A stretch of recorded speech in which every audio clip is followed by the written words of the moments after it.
ඉතාම නිර්භීතව මුහුණ දුන් ලෝක ප්‍රකට පුද්ගලයෙක් ඉන්නවා. ඒ තමයි සුපිරි හොලිවුඩ් නිලියක් වගේම මානව හිතවාදිනියක් වන ඇන්ජලිනා ජොලි. ඇන්ජලිනා ජොලි ගැන අපි අහලා තිනවා ඇගේ මව පියයුරු පිළිකාවකින් මිය යනවා. මේ ජොලිගේ ඇන්ජලිනා ජොලි නැවත තමගේ ශරීරය පරීක්ෂා කරගෙන එතුමිය අනාවරණය කරගන්නවා BRCA1 නැමැති පිළිකා රෝගී තත්ත්වය නැත්නම් පියයුරු පිළිකාව සඳහා වන ජානමය විශේෂ තත්ත්වයක් ඇයට තිබෙනවා. ඒ නිසා පියයුරු පිළිකාවක් වැළඳීමේ අවදානම 87ක් 90ක් තරම් ඇයට අවදානමක් තියෙනවා කියලා. ඒ කාලේ අවසානයි ගරු අමාත්‍යතුමිය. තව එක විනාඩියකින් මම අවසන් කරනවා.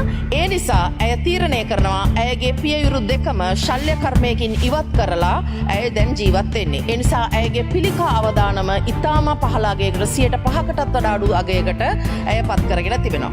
ඇය ඒ ලබා දෙන ප්‍රධානම දේ තමයි කල්තියා හඳුනා ගැනීම. අවදානම් සාධක ඇත්තම් ඊට මුහුණ දීමේ ශක්තිය ඇය ලෝකයට ලබා දුන්නා.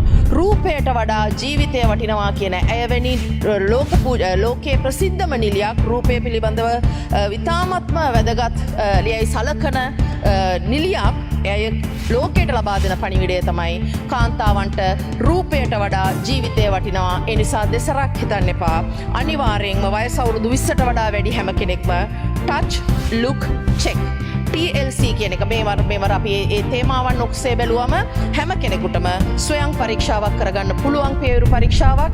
ඒ වගේම කල්තියා අවදානම හඳුනාගෙන ඒ සඳහා වන මැදිහත්වීම කරන්න කියන. ඒ වගේම ලංකාවේ සෞඛ්‍ය සේවාව තුළ සුවනාරී කරමු ගරු අමාත්‍යතුමිය.